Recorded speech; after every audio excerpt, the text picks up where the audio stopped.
Nearly 50 years ago, with the 1974 murder of a Texas woman named Carla Walker, who was kidnapped outside of a bowling alley. Now, her case went cold for decades, and just like thousands of other murders all across the country. Glenn McCurley switched his plea to guilty for kidnapping and killing Carla Walker back in 1974.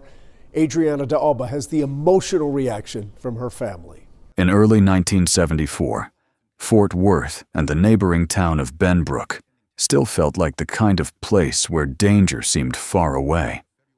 Families left doors unlocked, teenagers gathered freely after school dances, and the community carried an unspoken belief that bad things happened somewhere else, never here. But everything changed on the night of February 16th, when 17-year-old Carla Jan Walker left her high school Valentine's dance and stepped into a nightmare that would haunt the town for half a century.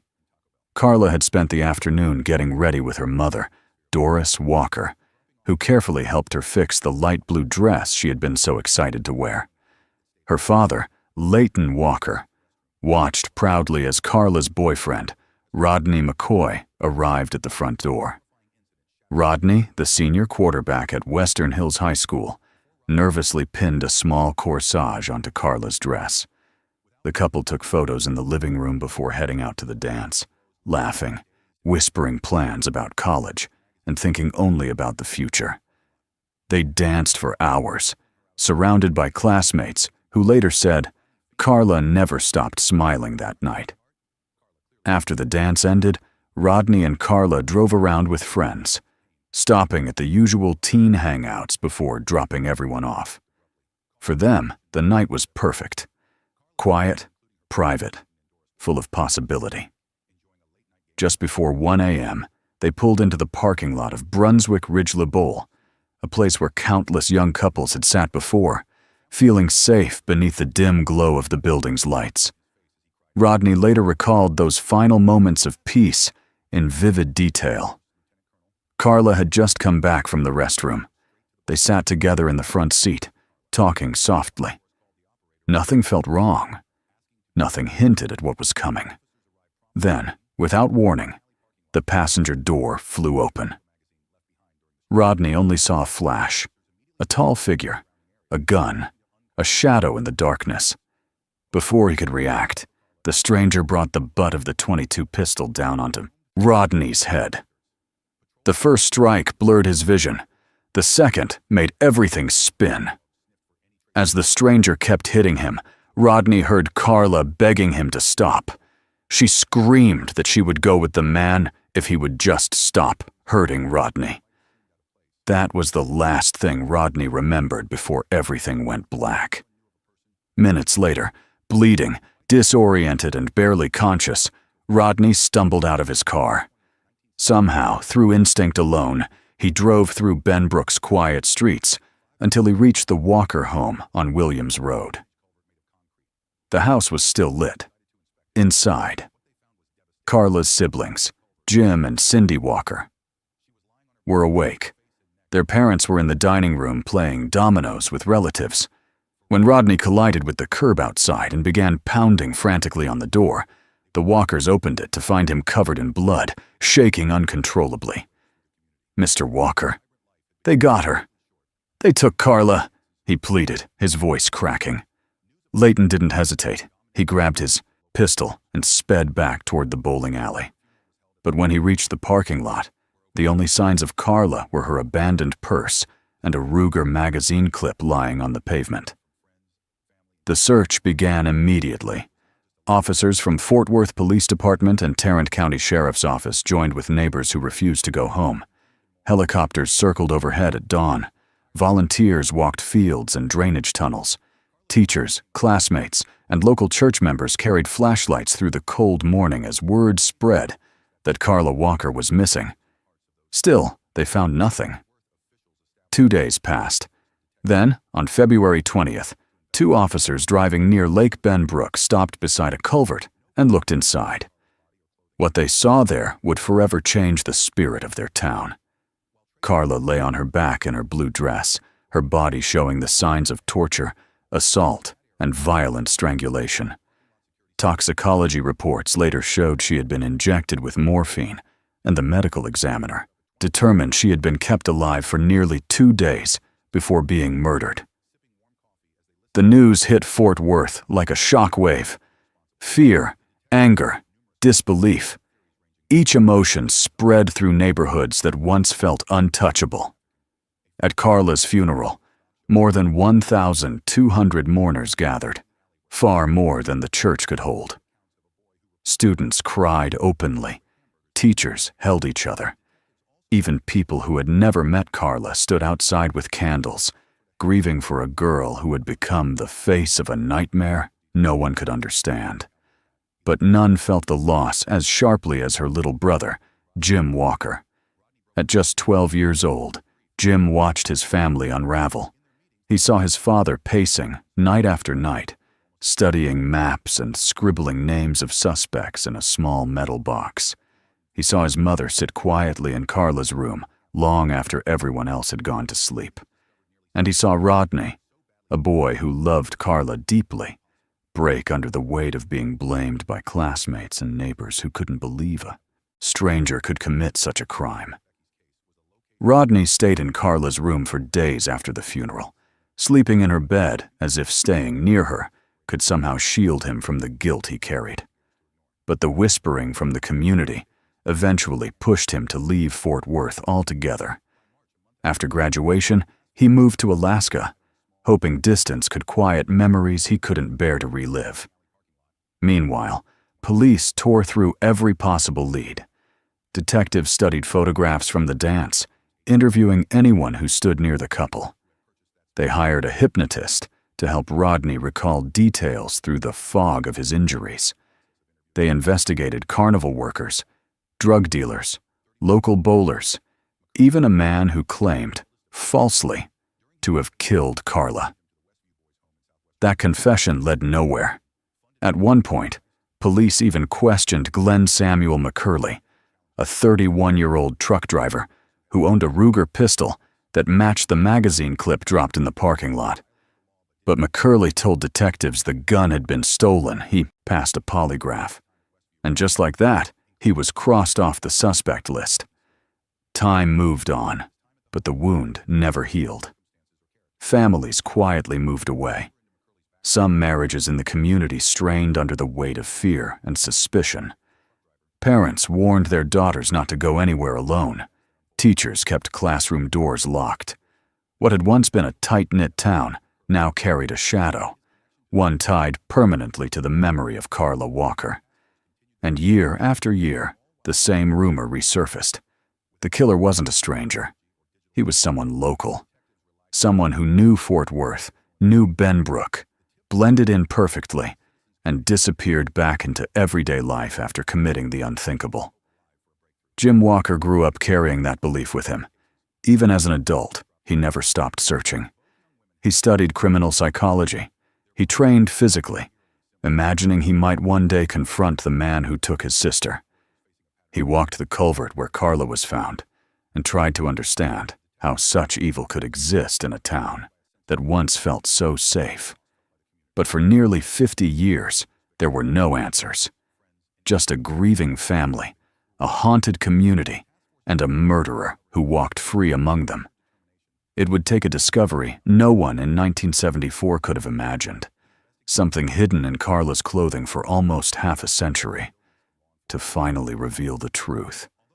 In the weeks after Carla Walker was laid to rest, Fort Worth felt like a place frozen in time.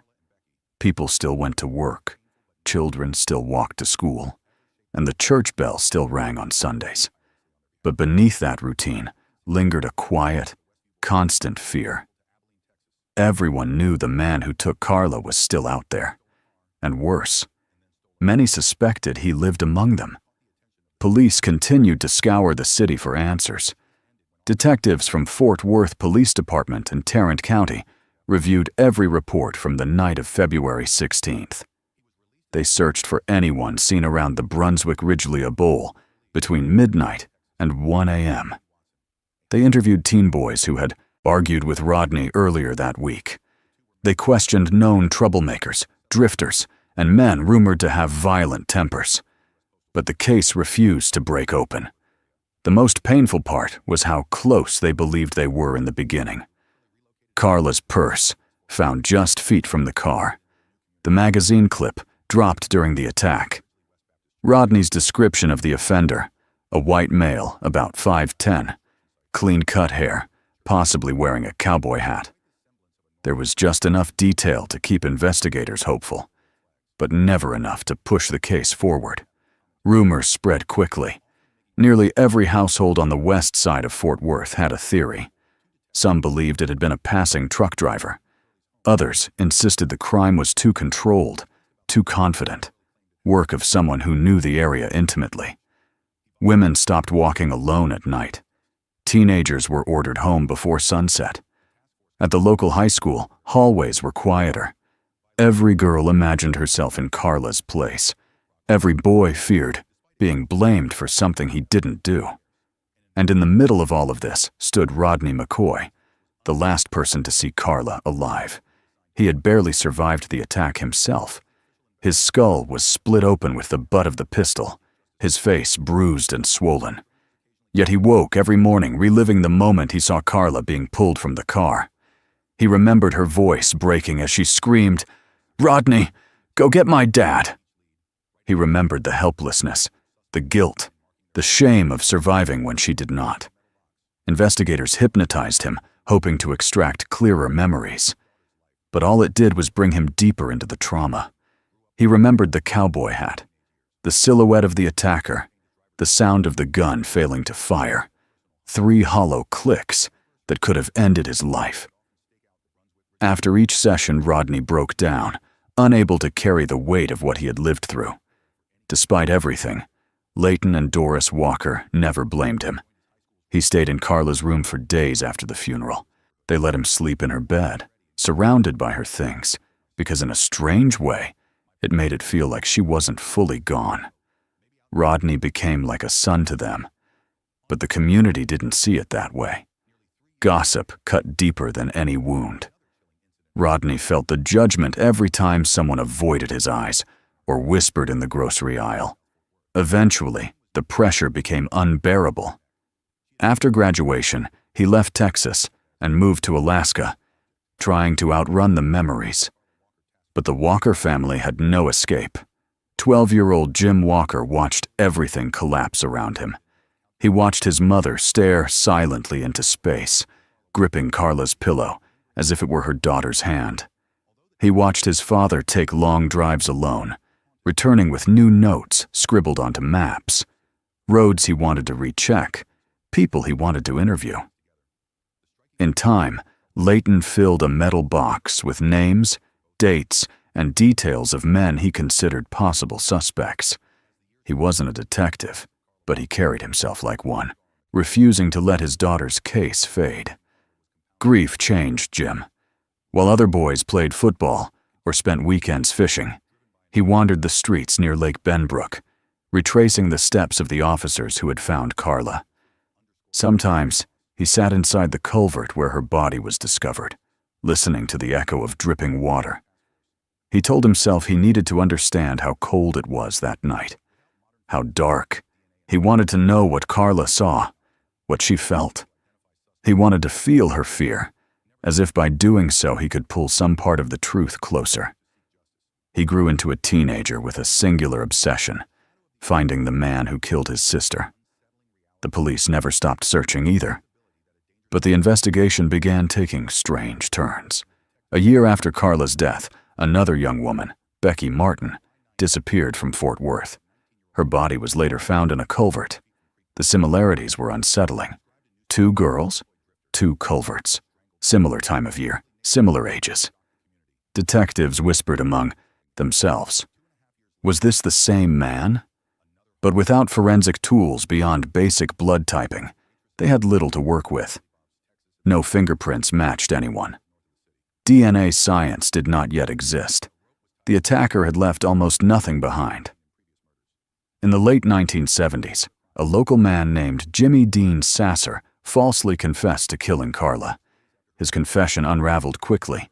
He knew none of the real details. He admitted later he had lied for attention. Still, the brief hope of closure became another wound for the Walkers to carry. Then, in early 1974, right after Carla's murder, the police had briefly interviewed a man named Glenn Samuel McCurley, a 31-year-old truck driver who happened to own a Ruger pistol that matched the magazine clip found at the crime scene. But when asked to take a polygraph, McCurley passed. He claimed the gun had been stolen. With no evidence to challenge him, detectives crossed him off the list. He returned to his quiet life in Fort Worth, married, 2 children, active in church, and the case continued to rot. As the years passed, Fort Worth changed. New businesses came, older families moved, but Carla's name never disappeared.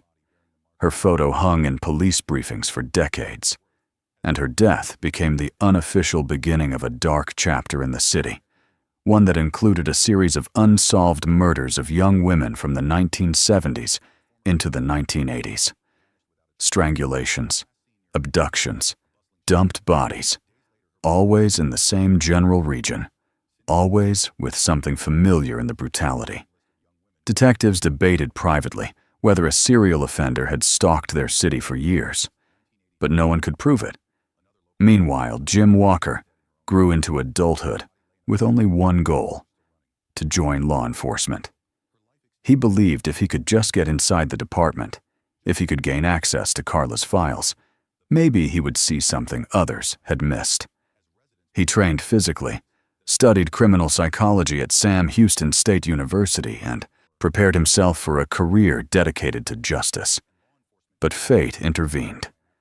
During weapons training at the police academy, Jim noticed something wrong with his eyesight.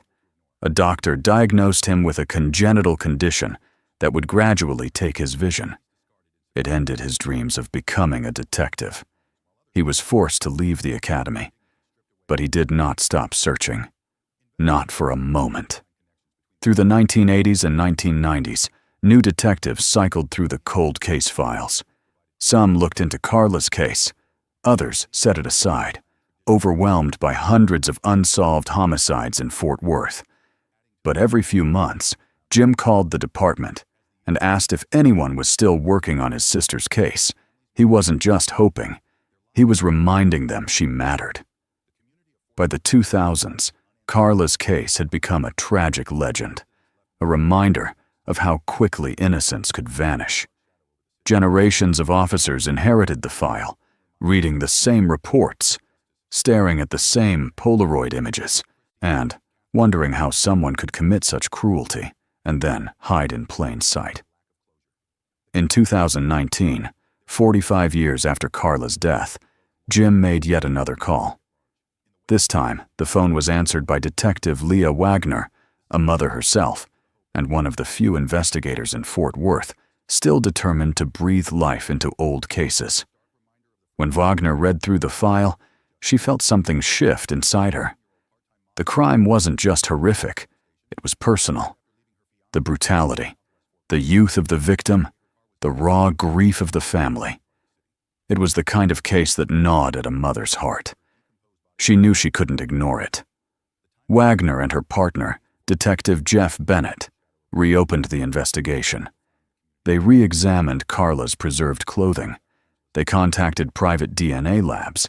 They interviewed Rodney again, this time decades after his exile from Fort Worth. And for the first time in years, Jim felt something he hadn't felt since he was 12 years old. Hope. But hope was fragile. The DNA left on Carla's dress and bra was old, almost too degraded to analyze. The sample was tiny, fragile, and dangerous to manipulate. And even if they could get a partial profile, they couldn't yet know if it matched anyone in state or national databases. Wagner knew the risks, but she also knew that the killer had lived free long enough. As she prepared to send Carla's clothing to a specialized forensic lab, a move that could consume the only remaining DNA sample, she understood something Jim had known his entire life. The man who murdered Carla Walker was almost certainly someone from their community. Someone who walked the same roads, shopped at the same stores, lived quietly behind a mask of normalcy, a local man, a familiar man, a man whose face no one ever thought to fear. And soon, after half a century of silence, his name would finally surface. By the time Detective Leah Wagner reopened the Carla Walker case in 2019, nearly everyone who had worked it originally was either retired or gone. The old investigation boxes were worn and yellowing, packed tightly with handwritten reports, Polaroids, interview transcripts, and evidence bags that had not seen daylight in decades. And yet, when Wagner pulled open the lid of the first box, she felt the same weight the original detectives must have felt.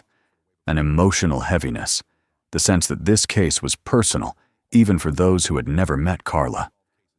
One by one, she lifted the items from the evidence box: Carla's powder blue dress, her torn undergarments, a small paper envelope containing the Ruger magazine clip, photographs of the culvert off Benbrook Lake where her body was found, and, tucked deep inside, the autopsy notes that had once shattered the Walker family. Most evidence from the 1970s had long since degraded, but Carla's dress had been preserved incredibly well. The Fort Worth Police Department back then had stored her clothing in paper, bags rather than plastic, a decision that unknowingly prevented moisture and bacterial growth from destroying the DNA. For decades, the dress sat untouched, waiting for a moment science wasn't yet capable of offering. Wagner stared at it with a kind of reverence. It didn't feel like a piece of fabric. It felt like a message frozen in time, one that had never been translated. She knew that inside those fibers, in the folds and seams that held Carla's final moments, there might be the one thing investigators never had in 1974, a genetic fingerprint. The technology didn't exist back then. The science wasn't strong enough even in the 1990s. But now, forensic genealogy had changed everything. It was the same technique that caught the Golden State Killer. Wagner wondered if it could finally give Carla Walker what she never received: justice. She contacted Paul Holes, the legendary cold case investigator who had become synonymous with solving the unsolvable. When Holes heard the details, he didn't hesitate. He arranged for Carla's clothing to be shipped to a specialized screening lab he trusted in California, one capable of isolating microscopic traces of DNA. Weeks passed. Jim Walker checked in constantly, though he tried to hide how anxious he was. He had lived most of his life navigating darkness, literally and emotionally, after his vision loss. But he still carried a relentless clarity when it came to Carla. For the first time in decades, that clarity felt sharpened by hope. Finally, the call came. The lab had found something. Not much, but enough.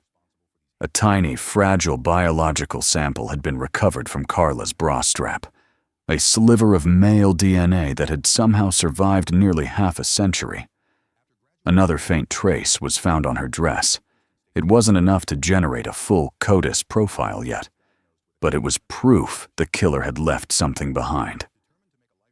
Wagner felt her pulse rise. She requested permission to send the sample to a forensic genealogy lab in Houston, Othram Inc., led by CEO David Middleman, one of the few teams capable of working with degraded DNA. Othram specialized in capturing entire genome sequences from fragments most labs would dismiss as unusable. But the risk was enormous. The sample was so small, so fragile, that attempting to sequence it could destroy it forever. If the test failed, Carla's last hope would vanish with it. Wagner brought the dilemma to Jim Walker. She expected hesitation. She expected fear. Instead, Jim answered before she could finish speaking. "She's waited long enough. Do whatever you have to do." It was a green light. In the summer of 2020, Othram processed the sample.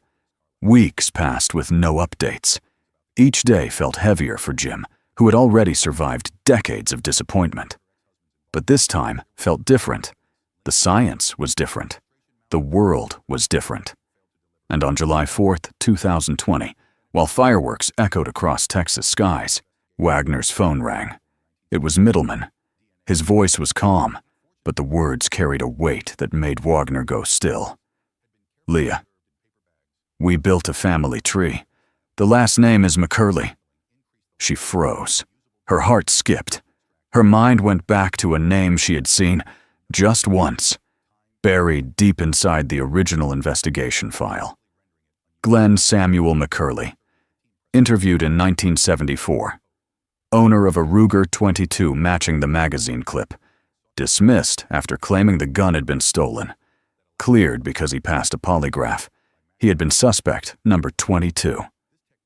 Wagner immediately pulled the old file from storage. The notes were brief, almost dismissive.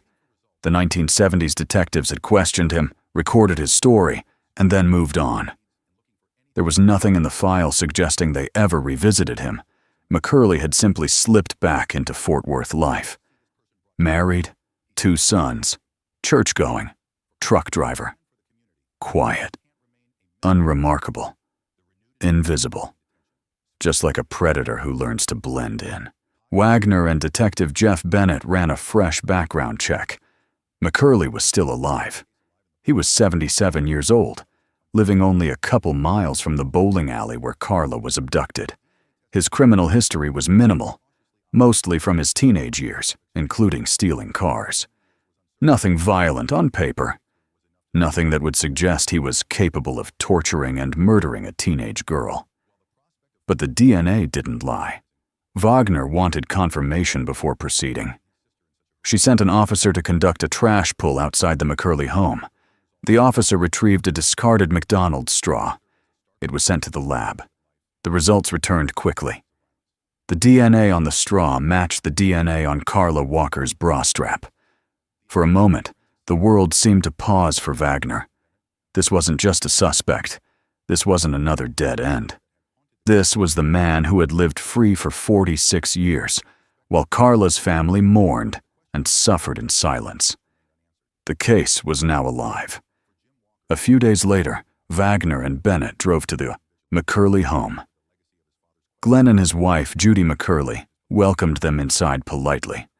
Glenn spoke casually about his past truck-driving jobs. Judy talked about working at the Ridgelea West Baptist Daycare for 32 years. Nothing about the couple seemed unusual. Nothing screamed danger. But Wagner wasn't there for casual conversation. "We're taking you way back," she told him. "Back to 1974 Carla Walker." Judy reacted first. She immediately recognized the name. She remembered where the Walkers lived. She remembered the car left in their driveway for years, untouched, like a shrine to their daughter. Glenn stayed quiet. When Wagner asked for a DNA swab, he hesitated, but then agreed. She watched him sign the consent form, open his mouth, and allow her to collect the sample. She looked directly at him, knowing full well what the results would reveal. 11 days later, the results confirmed what Othram had already shown. Glenn Samuel McCurley's DNA matched the killer's. On September 24, 2020, U.S. Marshals and Fort Worth detectives arrested him. News spread quickly through the Walker family. Jim received the call he had been waiting for since he was 12 years old. "We got him," he cried. He called Rodney McCoy, who broke down on the other end of the line. Rodney whispered, disbelieving, "Got him?" Jim said yes. After 46 years, they finally had him. But justice wasn't complete. Not yet. During interrogation, McCurley claimed he had only approached the car to stop Rodney from hurting Carla. He claimed the rest was consensual, but his version fell apart under questioning. When detectives pressed him about where he left Carla's body, his answers were vague, contradictory. At one point, he even gave the wrong location, suggesting he had forgotten or that there were other victims he was mixing up. Investigators began to suspect something far darker. They believed Carla wasn't his only victim. But even with mounting evidence, even with the truth closing in, McCurley refused to show remorse. He refused to confess fully.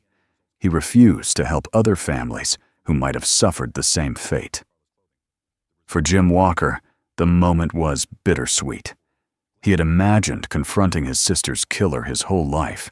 He had imagined feeling rage, satisfaction, closure.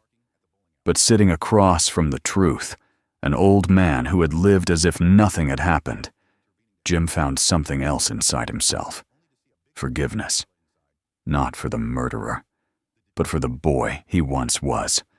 The boy who thought he failed his sister. In August 2021, after 2 days of testimony in his trial, Glenn McCurley suddenly changed his plea to guilty. The courtroom gasped. The judge sentenced him to life in prison. He died behind bars 2 years later. Carla Walker's family, at last, could breathe again. But the most stunning realization still lingered. Her killer had been hiding in plain sight the entire time. A Fort Worth local. A man who lived less than a mile from the Walkers.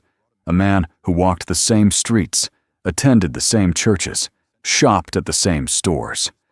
A ghost in human skin. And DNA, silent for 46 years, finally exposed him. By the time Glenn Samuel McCurley was brought into custody on September 21st, 2020, he was a frail 77-year-old man. His walk was slow, his voice raspy.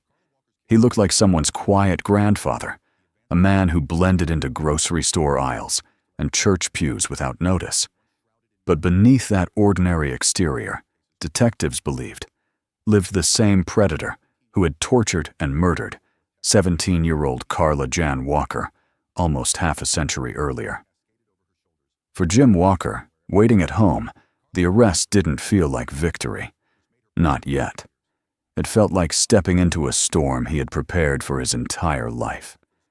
There was relief, yes, but also fear. Fear that somehow the system would fail again. Fear that the man who took Carla from him would slip through the cracks of justice, just as he had so many years before. But this time, science was stronger than suspicion. DNA had spoken, and there was no hiding from it. In the hours after his arrest, detectives Leah Wagner and Jeff Bennett sat across from McCurley in an interrogation room. The walls were plain, the lighting harsh. A camera in the corner captured every twitch of his expression. At first, McCurley behaved like a confused old man who had been inconvenienced. He denied knowing Carla. He denied ever seeing her. He denied being at the bowling alley on February 16th, 1974. But the detectives knew better. The DNA sample collected from Carla's bra strap, something so small it could barely be seen, had matched the swab taken from McCurley's cheek. It was the kind of evidence that did not bend to excuses or memory lapses. It carried the weight of truth. As the hours passed, cracks began to appear in McCurley's composure. He stopped meeting their eyes. His voice shook. And then, in a sudden moment of weakness, he whispered something that sent a chill through the room. Okay. I did do it, I guess. But the confession was twisted, self-serving, designed to minimize his actions. He claimed he had approached the car to help Carla, insisting that Rodney was the aggressor. He claimed he had taken Carla to calm her down. He suggested that what followed was consensual. It was a lie so grotesque, so disconnected from the truth, that Wagner had to fight the urge to end the interview right there. He knew exactly what he had done, and so did she. Still, he refused to reveal details that could link him to other unsolved murders in the area. Deaths of young women from the 1970s and 1970s that bore chilling similarities to Carla's case. Detectives pushed him, offering him a chance to bring peace to other families. But he shut down completely. When the interrogation ended, Wagner stepped outside and called Jim Walker. Her voice trembled with emotion. "We have him, Jim. We finally have him." On the other end, Jim closed his eyes and let the words settle into his bones. For the first time since he was 12 years old, He felt the weight begin to lift. But the journey was far from over. In August 2021, the trial of State of Texas versus Glenn Samuel McCurley began in a Tarrant County courtroom. It was one of the most anticipated trials in local memory. Journalists packed the hallways. Former classmates of Carla, now in their 60s, returned to bear witness. And in the front row sat the people who had carried her memory the longest. Jim Walker, his sister Cindy, and the boy who had once loved Carla with all his heart. Rodney McCoy, now an older man with quiet eyes and a lifetime of scars. Rodney had spent decades haunted by suspicion and guilt. Many had whispered that he was involved in Carla's death. Others had blamed him for not fighting harder, for not protecting her. But now, as he stepped into the courtroom, he carried himself with a calm strength. He was finally ready to speak the truth out loud. When he took the stand, the room fell silent. Rodney described the moment the car door opened, the pistol striking his skull, Carla begging the attacker to stop hitting him, and the sound of 3 hollow clicks, the gun failing to fire at point-blank range. As he relived the nightmare, his voice cracked, but he did not break. His testimony was raw, heartbreaking, and undeniable. "You hung a cloud over me for 47 years, Rodney later said, not to the court, but to McCurley, who sat expressionless beside his lawyers. I survived, but I never lived." Next, retired detective Jim Minter testified about the original investigation, explaining how limited the tools had been in 1974. He was followed by Wagner and Bennett, who recounted the DNA breakthrough that cracked the case open. They unfolded Carla's powder blue dress in front of the jury, a garment that had survived decades to speak for her when she no longer could. But the most shocking moment came when the prosecutors introduced a piece of evidence no one expected. The .22 Ruger pistol McCurley claimed had been stolen in 1974. It had been found hidden in his home, tucked inside a concealed compartment above a door. The same weapon that dropped the magazine clip at the bowling alley. The same weapon that failed to fire at Rodney. It was the final thread tying him to that night. When the evidence was shown, Jim Walker watched something extraordinary unfold across the courtroom. Members of the McCurley family, people who had walked into court convinced of Glenn's innocence, began to crumble. His son, Roddy McCurley, stared at the weapon as if seeing a stranger's life flash before him. It was a moment that didn't just convict a killer, it shattered a family. Later that day, outside the courtroom, Jim approached Roddy quietly. Roddy stood alone, shaking, tears pooling in his eyes as his world collapsed around him. No one had prepared him for this. No one had warned him that the father he loved, trusted, and admired might have been hiding a monstrous truth. Jim placed a hand on his shoulder and spoke gently. "You're not responsible for the sins of your father," he told him. "This does not belong to you." Roddy broke down, stunned by the compassion from the brother of the girl his own father murdered. They hugged, an act that would become one of the most powerful images of the trial, a symbol of 2 families bound by tragedy, yet refusing to let hate define them. The courtroom was set for a long trial. Witnesses had been lined up, evidence prepared. But on the 3rd day, something unexpected happened. As the judge prepared to call the next witness, McCurley whispered to his attorney. A brief, tense conversation followed. Then the defense approached the bench. Moments later, the judge looked up.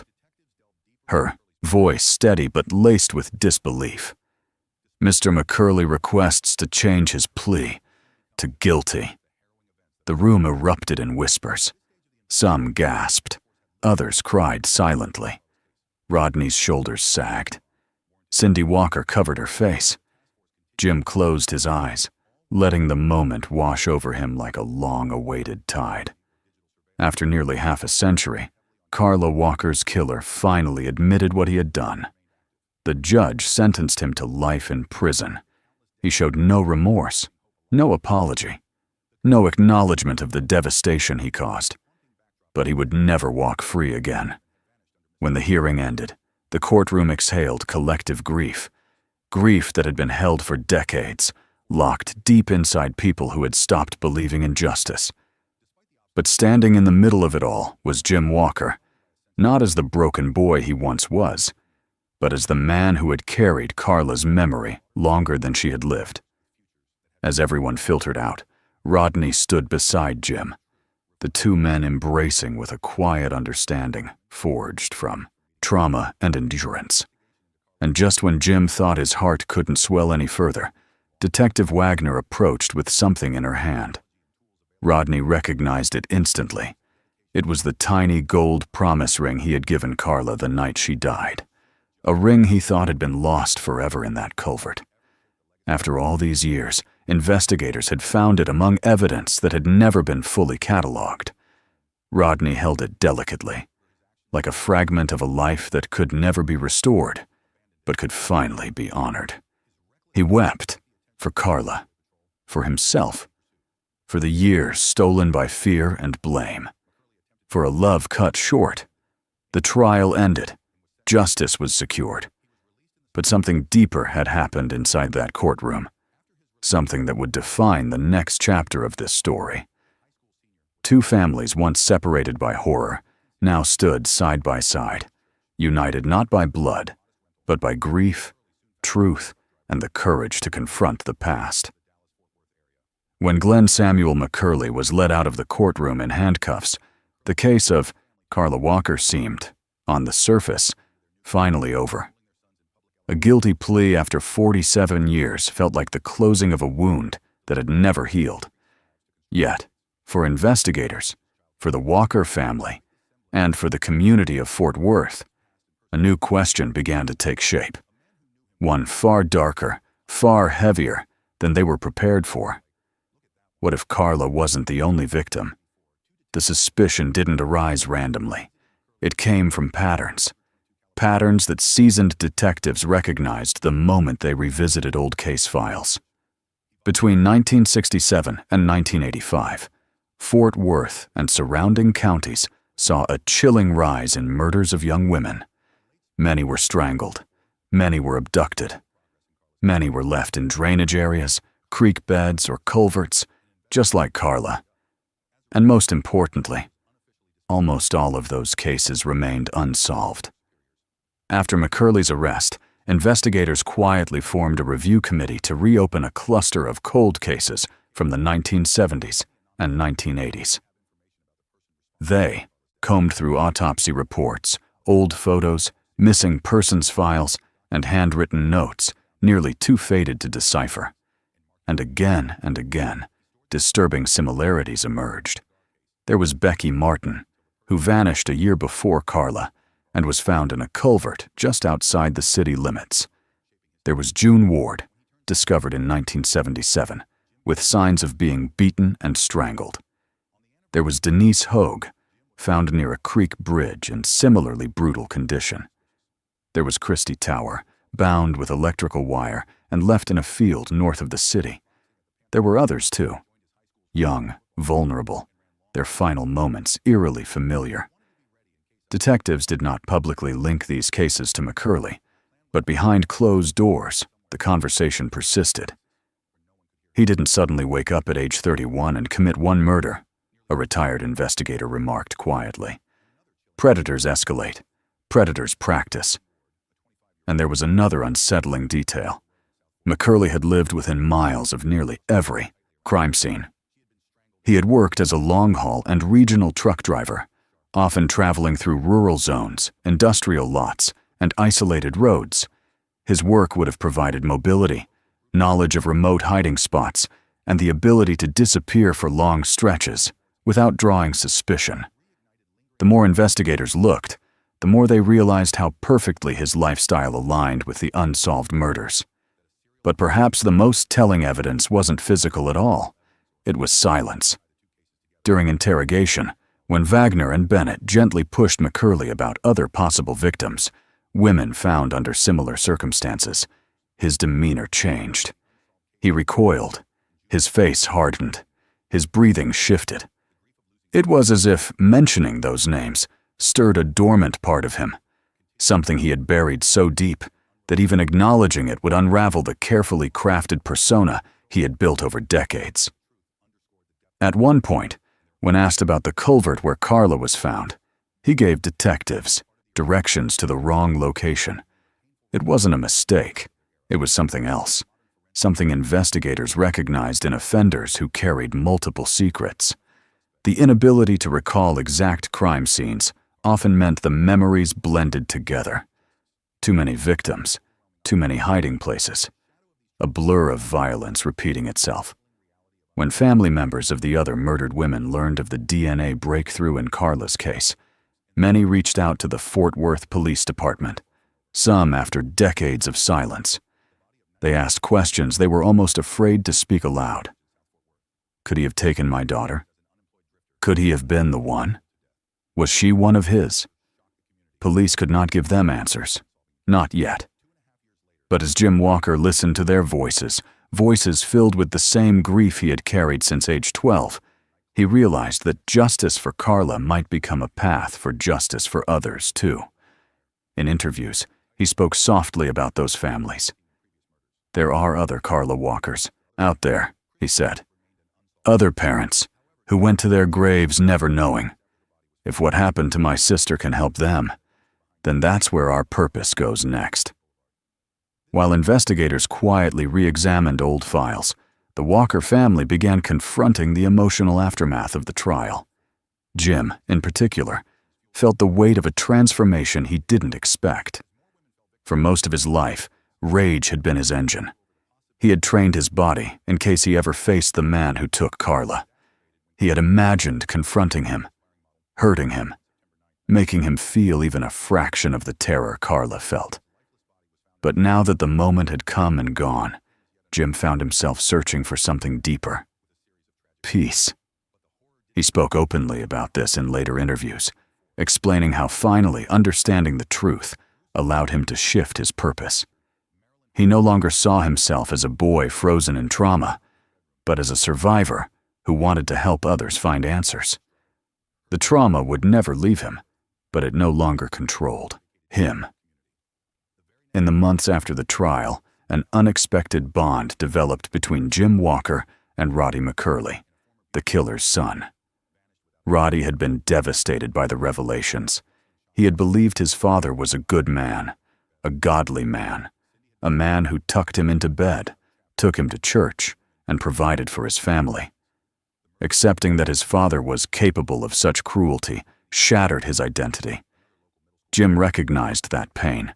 He had lived inside it for decades, so instead of turning away, he extended compassion.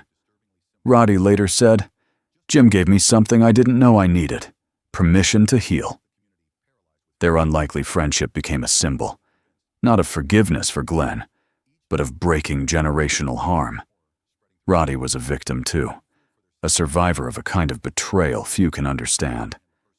Meanwhile, Detective Leah Wagner continued to push for change on a broader level. She collaborated with lawmakers and forensic leaders to draft new legislative proposals supporting advanced genetic genealogy. The most significant of these efforts became known as the Carla Walker Act, a federal initiative designed to fund DNA testing, improve forensic technology access, and help law enforcement solve cold cases that had stalled due to limited resources. The timing was critical. Across the nation, police agencies were drowning in unsolved homicides, cases with fibers, hair, bloodstains, and clothing preserved for decades, but never tested or revisited. DNA genealogy offered a lifeline, but the cost was high. Many departments simply couldn't afford the advanced technology that had finally identified Carla's killer. The Carla Walker Act aimed to change that. Jim supported it wholeheartedly. He traveled, spoke at events, and met with families from across the country who, like him, had lived too long without answers. His message was always the same. if science can speak for my sister after 46 years, it can speak for yours too. In 2023, while work on the act continued, Glenn McCurley died in prison at age 80. There was no headline fanfare, no grand announcement, just a quiet notification that the man who haunted generations was gone. Jim felt no triumph at the news. Instead, he felt a solemn sense of finality. He met his justice here, he said, and he'll meet the rest elsewhere. But the truth was this: McCurley's death didn't close the book. It opened new chapters for families who had been waiting since the 1970s and 1980s to know if their daughters, sisters, and mothers were among his victims. Investigators continued their work behind the scenes, comparing DNA, reviewing case similarities, and applying new forensic tools to old wounds. One day, answers might come. One day, closure might spread beyond Carla's case. One day, the full truth of Glenn McCurley's past might finally surface. But for now, what Fort Worth carried was something more powerful than fear, a sense of unity born from truth. A town had faced its darkest memory. A family had reclaimed their daughter's story. A brother had fulfilled a promise he made as a boy. A survivor, Rodney, had finally been exonerated in the eyes of the community. And the technology that caught Carla's killer was now being used to bring light into other forgotten cases. Carla Walker's life had been stolen in 1974. Her story had been buried. Her voice had been silenced. But through DNA, through persistence, through the unbreakable devotion of those who loved her, Carla had become something larger, a symbol for justice, for change, and for the countless families still waiting in the shadows. And as Jim Walker often said, we never gave up on her. And now, she's helping us bring others home. In the years following Glenn Samuel McCurley's conviction and eventual death in prison, the town of Fort Worth quietly transformed. It didn't happen overnight. Trauma rarely fades quickly. But piece by piece, the community began lifting a weight it had carried for nearly half a century, a weight named Carla Walker. For those who lived through the 1970s, Carla's murder wasn't just a crime, it was a turning point. Parents stopped letting their children walk home alone. Couples drove with their doors locked. Teens avoided empty parking lots, especially after school dances. For decades, the town lived with the invisible imprint of one monster hiding in plain sight. But as new forensic technologies emerged and the Carla Walker Act gained national attention, something else began happening. Families across the country returned to their police stations with new hope. Evidence, long sealed in dusty envelopes, was retested.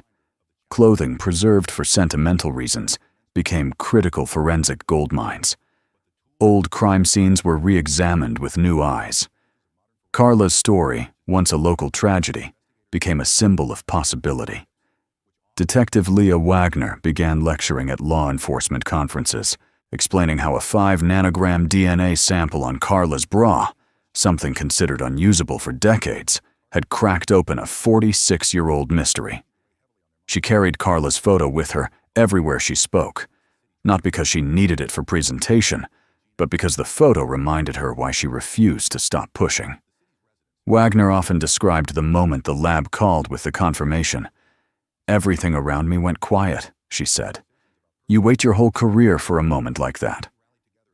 She also talked about Jim Walker, how his persistence, his refusal to let the case die, became the heartbeat of the entire investigation. "Cold cases don't solve themselves," she said. "Families solve them. People who refuse to stop calling, writing, asking. Jim Walker kept that file alive." Jim listened humbly whenever he heard her say that. He didn't see himself as a hero. He saw himself as a brother, trying to honor the girl he lost at 12 years old. A girl who laughed loudly, walked fast, dreamed of becoming a veterinarian, and loved animals so fiercely that her room was covered in posters of horses, puppies, and birds. He still remembered the sound of her heels on the wooden hallway, the smell of the hairspray she used before school, the way she teased him whenever he tried to sneak cookies before dinner. Those memories stayed sharper than anything else in his life, even as his eyesight faded. And yet, what surprised Jim the most was how Carla's story continued to grow long after her case was solved. There were vigils, scholarships, memorial events at Western Hills High School. Former classmates, now in their 60s, spoke about her during alumni gatherings. Some cried, still unable to understand how something so horrific could happen to someone so gentle.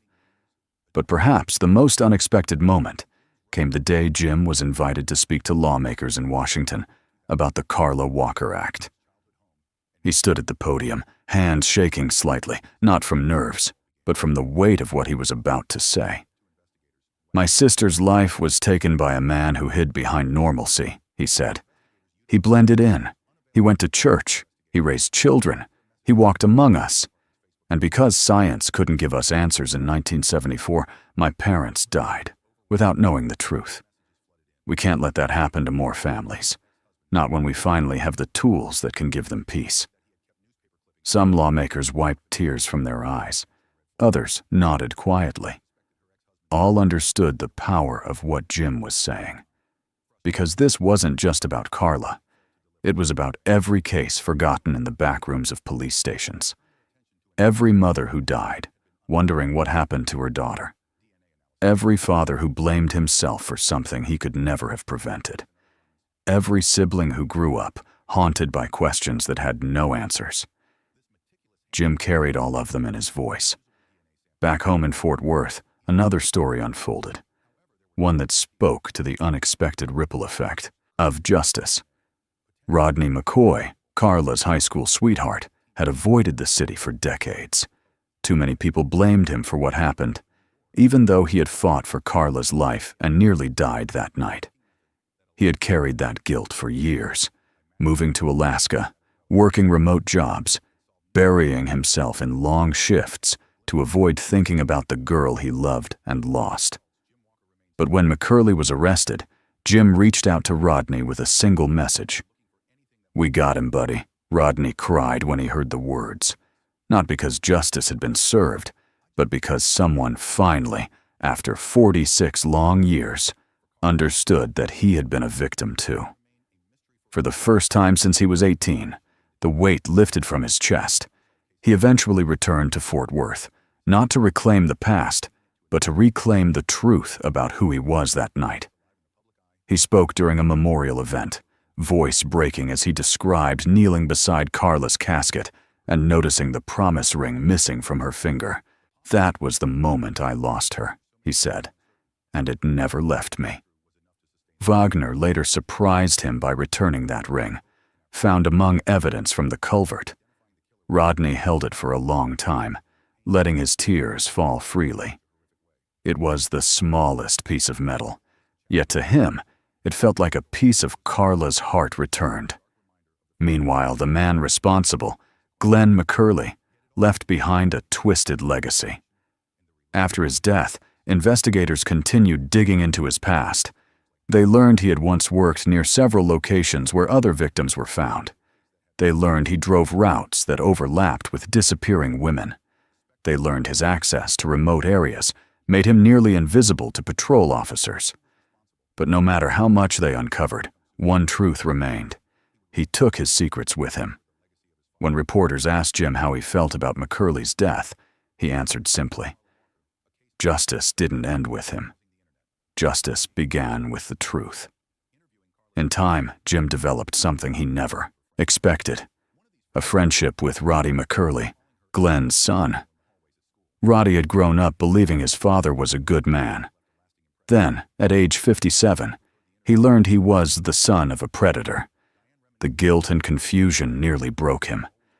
Jim recognized that look on his face, the hollow, shaken stare of someone whose entire identity shifted overnight. "You're not responsible for the sins of your father," Jim told him. You don't carry his darkness." Those words changed Roddy's life. Months later, at a community event, Roddy spoke publicly. "I lost my father twice," he said. "The first time when he chose to hurt Carla, the second time when I learned who he really was. But then I met Jim, and he showed me that light can come from the darkest places." Stories like that began circulating across Texas.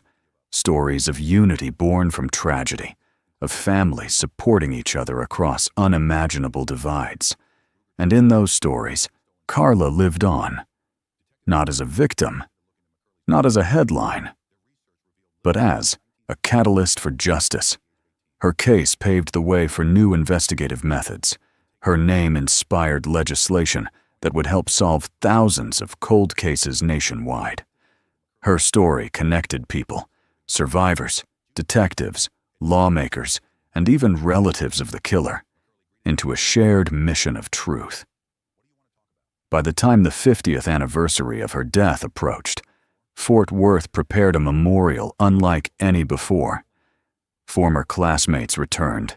Investigators stood alongside citizens. Parents held their children a little closer. Candles lined the sidewalk outside the old bowling alley, now long renovated, but still holding the weight of history.